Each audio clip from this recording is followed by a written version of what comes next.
God for our tithes and offerings. Lord, we want to thank you. We want to give you all honor, praise, and glory, Lord, just for who you are, Lord. Thank you for being so faithful to us, even though so often we are unfaithful to you, Lord. Lord, as we give of our tithes and our offerings, Lord, it's not for us, Lord, but it's for you. It's for your kingdom, Lord. And we just want to give it to you, Lord. We want to bless this service, Lord. I pray Psalm 91 over us, that your angels can provide us and protect us. And plead the blood of Jesus over everyone who is here. In your precious name we pray. Amen. Amen. 1 week left of July before we close. I know it's, we've got so many people going away, and with so many of us on holiday, I see a few of us aren't here today because holidays are amazing. And you know what, it's important to sometimes just spend some time with your friends and your family. So, looking forward, because we're in our 3rd month. How many weeks of it? I don't know. 10 weeks. Pretty excited to announce we finally got our J-Life little lectern, podium, pulpit, call it what you will. It got delivered about 15 minutes before we started. Very, very exciting. We're a small church, we are growing, we're a young-based church, but I can't believe you, I almost got tears in my eyes when we finally got our own music stands. That was a very big moment for me. And as we look forward, I've got some very, very exciting news. As of last week, we have confirmed special guest speakers who will be coming through the course of next year. One is a mystery speaker, because if I tell you who he is, it will be quite a big thing, but he is from Hillsong, Australia, and he is one of the top guys in worship. Very, very close friend of mine. Met him. Another guy is a top pianist. I won't tell you who he plays for, but he goes around all over the world with this evangelist, playing piano for him, and his name is Gregory Wiggins. Greg Wiggins will be joining us. We're going to take you through to Hillside as well, because I think the older people who enjoy the hymns might just absolutely crack up with this guy. And then we have Taboko Tete Tutlani from Orlando Pirates, who will be joining us, and Daniel Corozo from Kaiser Chiefs, who will be sharing their testimony with us. Now, someone said to me, "Stu, there's a lot of effort for so few people." And I'm like, it's not enough effort for God. You know, when we started this church, we've got the vision. When we fill up here, we've got our space just here. And that's our goal, that's our vision, to get from here to the 35 meters that way, where we'll be able to see 200. So very, very exciting as we look to the future. We finished our series on the heart of worship, which gave me nightmares when Joel we had fire in here and everything, and I was like, oh no, how did I say yes to this? And it happened. And last week we started on dirty church. Alright, dirty church. And I spoke to you guys about being the dirt in the church. You know, maybe you are the person who's obstructing someone else's worship. And I don't know about you, but just going over my notes again, I was like, how often have I been the problem in worship? How many times have I been the obstacle for someone enjoying worship? And I asked you guys, what distracts you and what makes church dirty? And a few things that came up was gossip. It's my way or the highway. Dictatorship, you will do this. And I'm like, I don't know if it's because I'm like from Joburg's house, but as soon as somebody says, you will do this, I'm like, no. Surely there's a better way. And I have to often just humble myself and say, oh, you're right. So today we're going to be looking at this, and when I set up the sermon, I set it up a little bit differently compared to how I normally do it. And it's going to be split into 2 sections. Biblical section, and then help from a self-help book. It didn't really help me. So we're going to be looking at James, and our scripture for today is from James 4, verse 1 to 6. I still can't find the iPad, so I'll be reading from my phone. What causes quarrels, and what causes fights among you? Joel, what causes fights among you and quarrels? Think about it. Is it not this, that your passions are at war within you? You desire and you do not have, so you murder. You covet and cannot obtain, so you fight and quarrel. You do not have because you do not ask. Whew. Have you ever been told that? You do not have because you do not ask? You asked your mom for a brand new car. Whew. There's quarrels there. You ask and you do not receive because you ask wrongly to spend it on your passions. You adulterous people, do you not know that friendship with the world is enmity with God? Therefore, whoever wishes to be a friend of the world makes himself an enemy of God? Or do you suppose it is to no purpose that the scripture says he yearns jealously over the Spirit that he has made to dwell in us, but he gives us more grace? Therefore it says, God opposes the proud, but gives grace to the humble. Now, conflicts are in every church. Has anybody ever tried to be in a worship team? And you want to sing, I just want to be a sheep in G, but Joel wants to sing it in G sharp, or something absolutely crazy. And it's not really a conflict, but the whole time you're playing or singing or doing it, you're thinking, it would sound better in this. So then you leave it at that. But then Joel comes next week and we're going to sing I Can Only Imagine. And we're going to be like, okay, cool. And here's the music. Joel says, no, I can't sing it in that. But you're like, bro, yeah, that's what you told me. And it's small conflicts like that. I'm famous at Hillside Methodist Church for parking in the wrong parking spaces. And when I first did it, I'll be honest, and I repent, and I feel a bit ashamed of it now, but I did it to spite people. And I would say, but I'm here at 5:30 in the morning, you get here at 10 to 9, and I would like to be able to look out the door and just see that my car's still there. You know? Spitefulness. And anything else that you can think of, anything you want to say that things will disrupt a church? James recognizes the devastating effect of church fights. More importantly, he helps us understand what is happening inside a Christian who chooses to battle other Christians when we fight. So in verse 1, James talks about dominated by selfish desires. The real enemy is often within. Now let's not talk church, let's talk our real life. When something doesn't go your own way, but it's a good way, how often do you get upset? My favourite one was the church curtains being closed at one stage. I love it still to this day. It gives me warm joy in my heart. Because there was good reason towards it, but it didn't go away. And I had to take that evil desire within to be it my way or the highway. I was going to sing it, but I thought I had a terrible voice, so I won't do it. And submit to the authority. Submit to my selfish desires, realizing that it's not always my way. Driven by dissatisfaction. I got that song. I can't get no. You know, but when it comes to that, it's a little bit different because we're talking about dissatisfaction. According to James, the person who chooses to fight is never satisfied.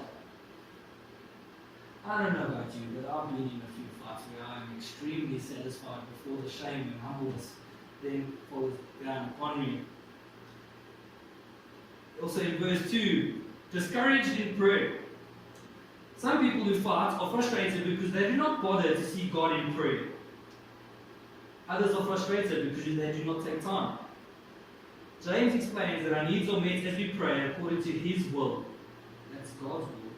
Christians are called to submit their will to His will. They are never simply to fulfill their own selfish wants. Denied intimacy with God, verse 4 to 6. Spiritual adultery is the ultimate result of yielding to our selfish desires. When we fail to seek God's will, the Holy Spirit is jealous of our misplaced energy and affection. Fighting is often the result of substituting the world's selfish pursuit in the place of a passion for God.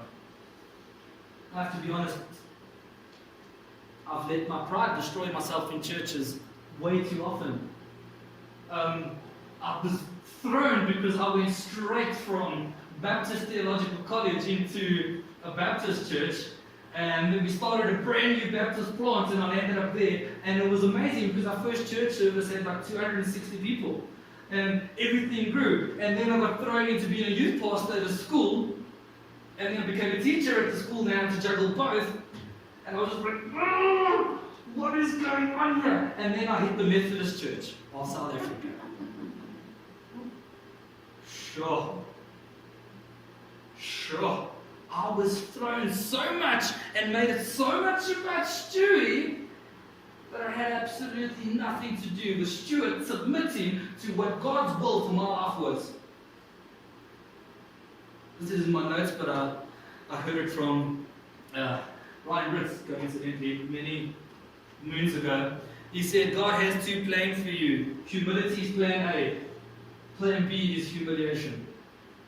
And when I stumbled badly. So before working there, I landed up being a barman. Working from 4 o'clock in the afternoon to 2 o'clock in the morning. 4 o'clock in the morning, because I didn't submit to God's will. Why? I made it about me. The dirty church wasn't the church as a whole. The dirty church was me, an individual in God's kingdom, the greater church. So, you know, there's no point where you ever want to fall out the will of God. But look at it biblically, how many men did. We spoke about King David, and when I asked the question about who King David was, and I just got the answer was he was a king, it didn't work out. So we've been studying it, and Joel and I spoke about it last week. I said, Joel, why did David take 5 stones? And Goliath had 4 brothers. He went prepared. And when I didn't get that from the text. I had to go and humble myself and go through it. Now, I had a few illustrations here, but for some reason I feel that God's just not leading me towards them. So I'm going to give you a few related biblical texts. Matthew 23, verse 11 to 12. The greatest among you will be your servant.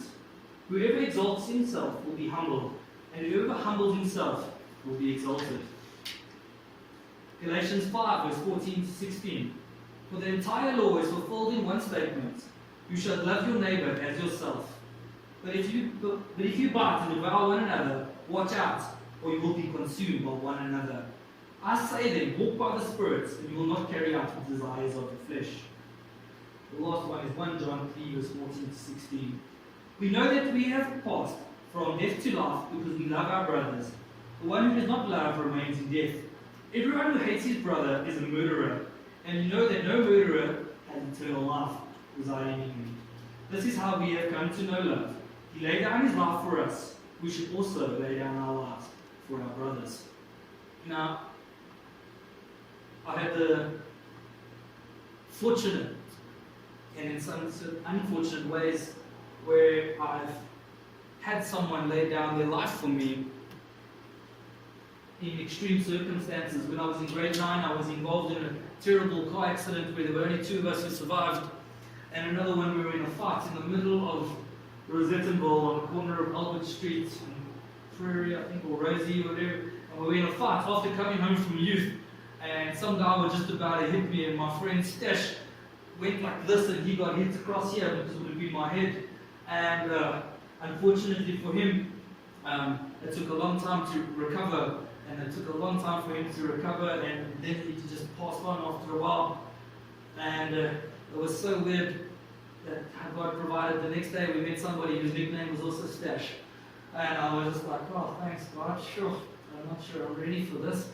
But to lay down his life for someone else. Now let me ask you, in the church, whatever church you attend, J-Life, Hillside, whichever church you attend, how many people do you think would lay down their life for you there?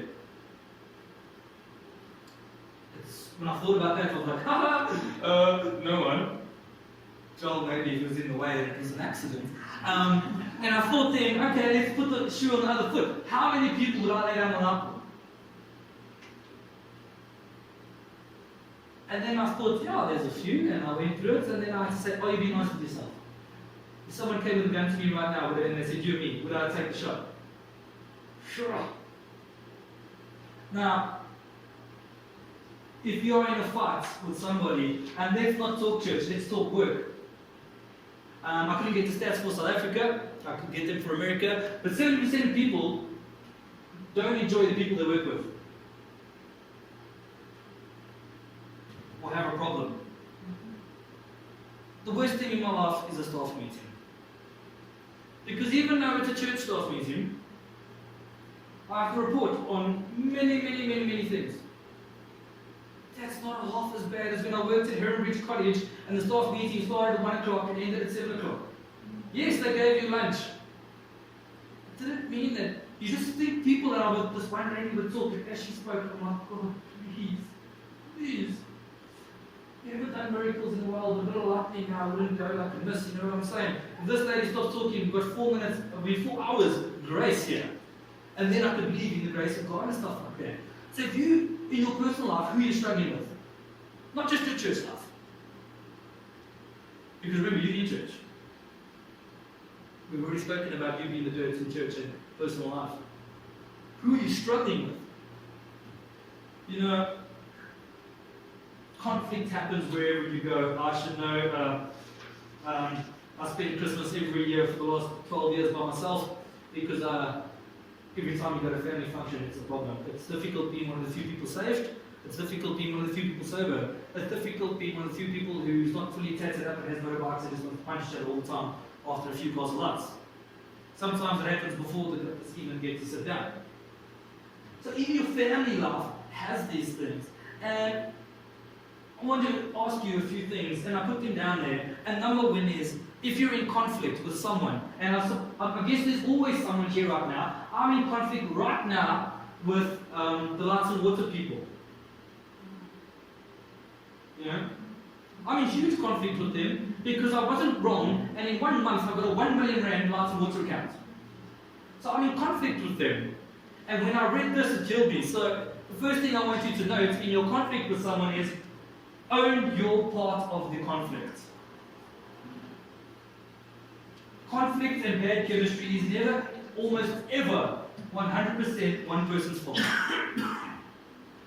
Let's be honest, has anybody ever walked to somebody and you just meet them and you're like, not for me? Anybody? Yeah, daily. One thing to ask yourself is when you're in the conflict is, what would it be if you were the other person?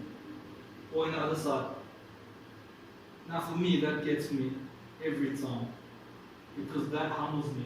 The second thing is in conflict is go directly to somebody. Often issues, and let's be honest, especially in the younger generation, because when you don't go directly to someone, you speak on WhatsApp. You can't get the tone of that person. So people could be thinking I'm saying yes. So for me to convey that now, I've got to put little party hats and clappy hands and all of that. But in my mind, I'm just thinking, yes. Go directly to the person, sort it out, talk to the person, and come up with peace. Not only will it make you feel better, and so often I've got conflict with someone, and they don't even know. Why? They don't really care. Believe the best about others. Now, I searched for this for a while. But I was at a church service not so long ago, where someone says, if somebody tells you something, you must believe them. And they quoted me in scripture, but I couldn't find it. But when last did you believe the best out of the person you're in conflict with? No, not until I read this. Not until I did the research on it. I was like, ugh! It's so easy. It is so easy to be in conflict. It's not easy to sort it out, especially believing the best. That gives the person an out, and frankly, many times they probably had no idea they were coming across negatively. Fourth thing is explain, don't blame. I'm a blamer. Sorry, that is just who I am. And reading, I realized I needed to explain, and I realized that I'm very bad at explaining myself in conflict. First of all, because I go to anger. Second of all, then I go to quietness. I won't express that I'm angry. You probably won't even know. And all of a sudden, I haven't explained my point. And I'm going to be working in an environment or being in a church environment where I haven't had my say biblically, nicely, from their point of view. Looked at it from both sides, and then be specific about what you are going to say to that person, to that congregation, to that anybody, ex-girlfriend. You know, the more specific you are, the more you de-escalate the conflict and move towards a helpful ending. Tell them things once you get better. Have you ever told someone that something doesn't get better? I want to make things right with you because I can see there's something. Why are you avoiding me? Is it because I say Jesus loved my soul 4 weeks in a row? It's only so I can play without looking at the piano, and it really gives me a good intense joy of worship. It makes me feel like I'm worshiping with the, if I explain that to people, they would have an understanding of where it came from. I've explained to you why I don't like 10,000 Reasons, the song. It really, really, and if people play it, so Brian and everyone used to ask me to play it, the worship teams would use that for the sound, so we could test monitors and that in the church. And because I hadn't explained that it absolutely destroyed my life, the moment it destroyed my life happened while that song was playing, and when I hear it, I feel sick, and when I puke, and when I cry.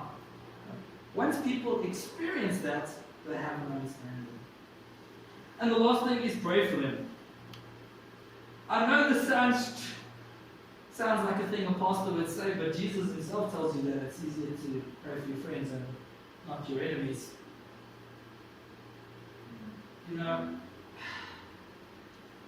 It's almost impossible to stay angry with someone you pray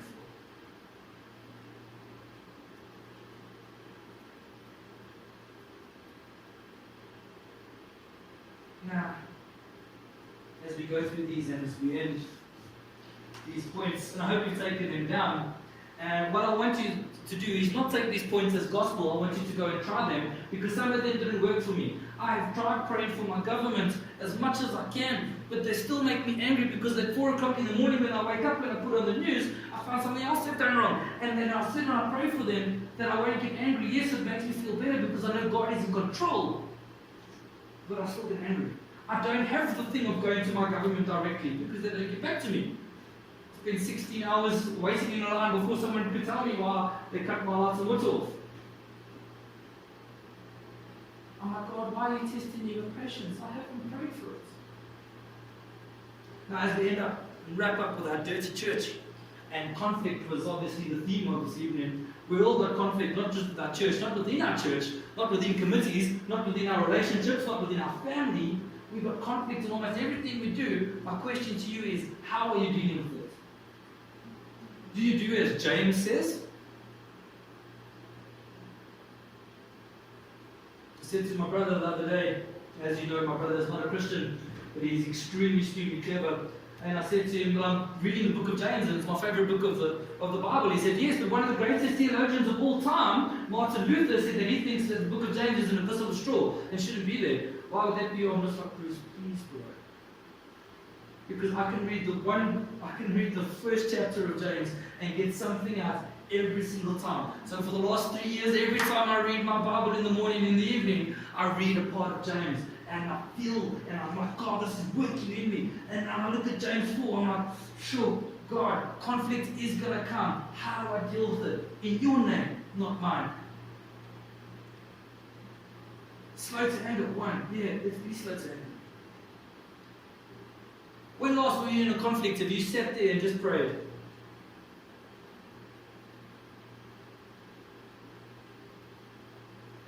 I sometimes get so upset with churches when it's about a show. I came from a church the other day and I had to go to my friend's work, and we finished up and I said, you know what, I actually want to run the hill.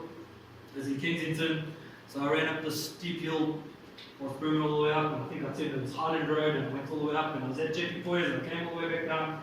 And by the time I got back down to the robots, I could smell this KFC that was absolutely amazing. The conflict was burning within me because I had experienced a show. And as I walked the rest of the way down to Broome, praying for my safety, I had a sense that God was just talking to me. I just had a sense that the God there and the God here is no different. The God here and the God at our Bible study is no different. The God here and the God at the Catholic Church is no different. So the problem was me in the show, and the conflict was me in the show, and it turned my eyes away from Jesus. If you have a problem with somebody, pray with them. If it's a biblical problem, you take somebody with you and you pray with them. If you have a problem that you're struggling with inside and internally, deal with it. I say this often, but I could preach until I'm blue in the face. And nothing will happen unless you decide to make a conscious effort to work on it.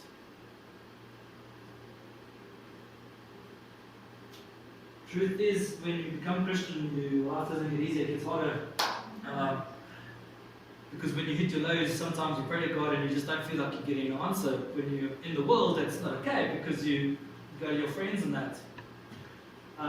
When we decided we were going to start this church, and everything happened, it was amazing, and everybody said they were going to deliver, and when it came to a week before, the people who gave us everything were not Christians, and didn't go to church.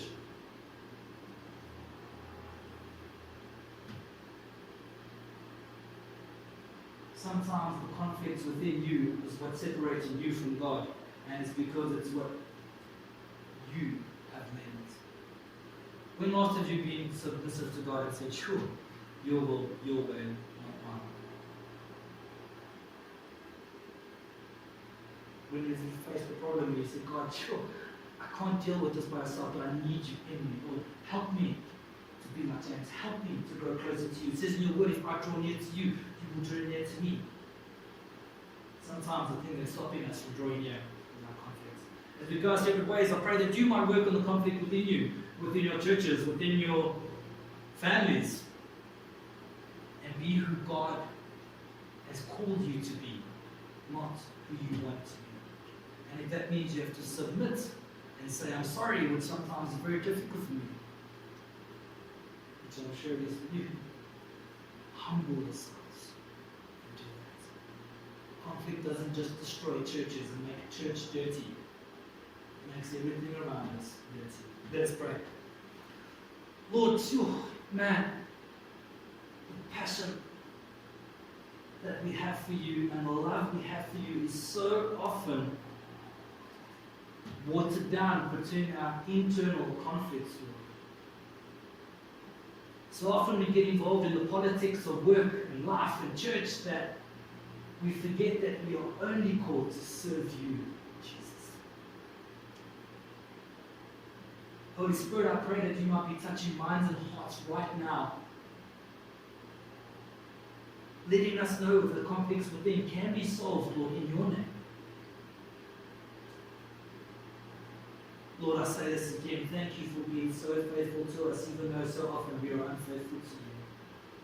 I pray that J-Life, that Edenvale as a whole, the East, Johannesburg, Gauteng, Lord, that people would think that you are the answer to our conflict.